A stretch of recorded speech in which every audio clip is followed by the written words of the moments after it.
Why do so many people hate on Muslims? Not dislike, not misunderstand, but hate. Blindly, loudly, sometimes violently.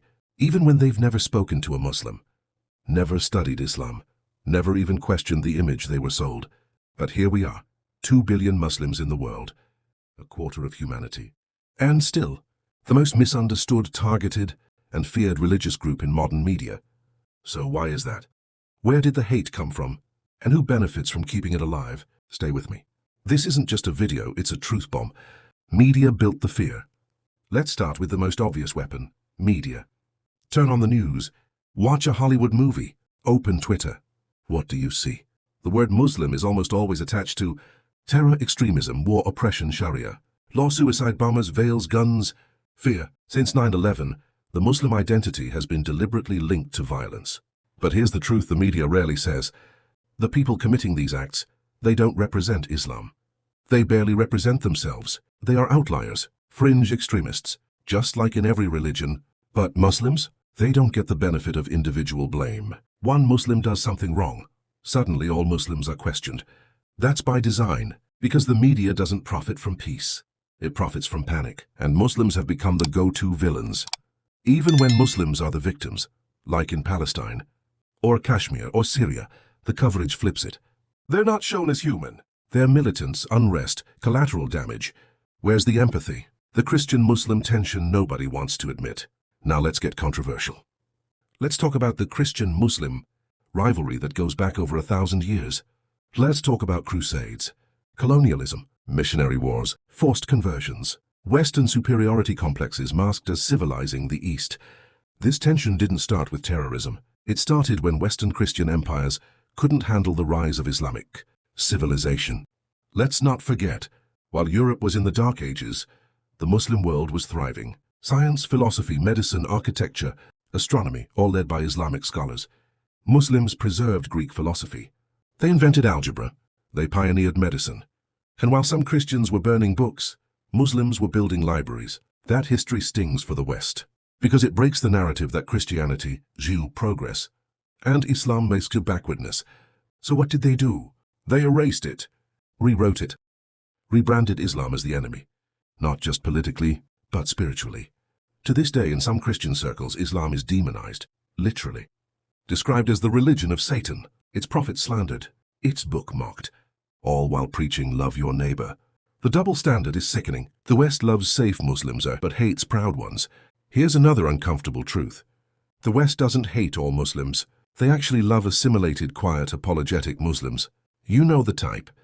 Doesn't wear a hijab, doesn't pray in public, doesn't talk about Palestine, eats pork to not offend, says I'm Muslim but not too Muslim.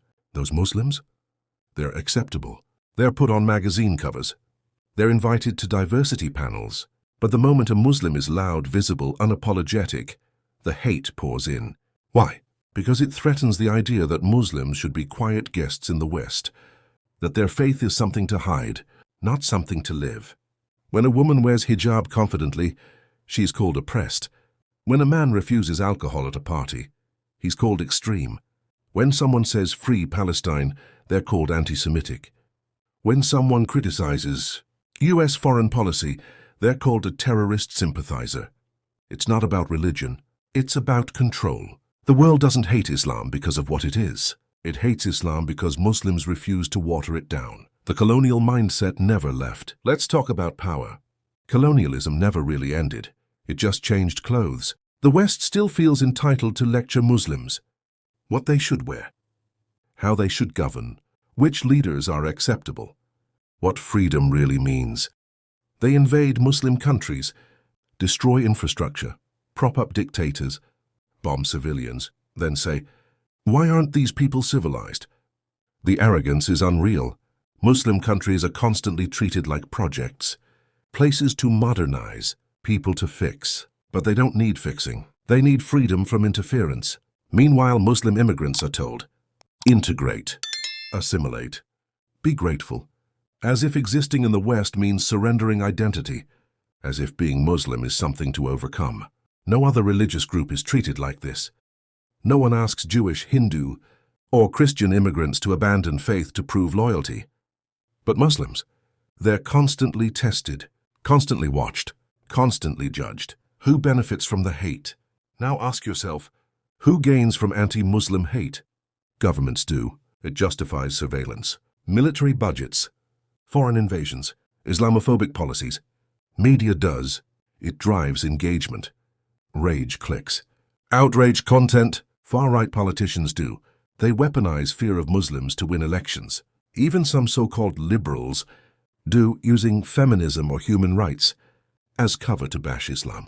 It's a billion-dollar ecosystem. And Muslims are the scapegoat. It's never about actual concern. It's about control. It's about distraction. While you fear Muslims, you don't question your government.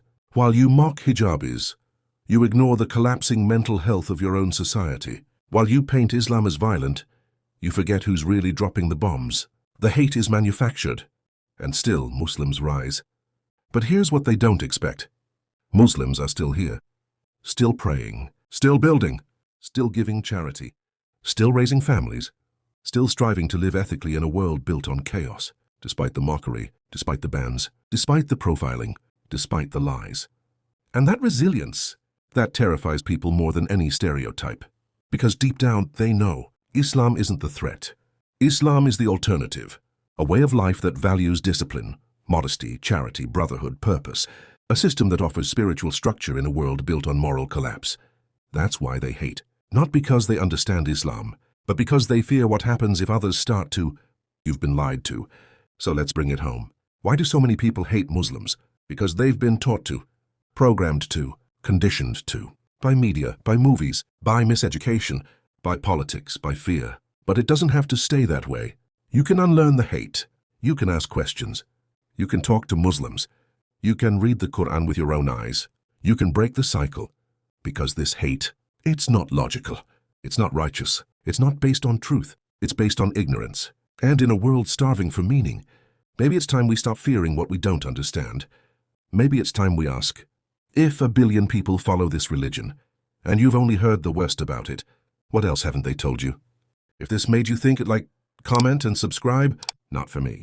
But because the truth deserves a platform louder than the lies, we're not here to spread hate. We're here to question it. Until next time, stay conscious.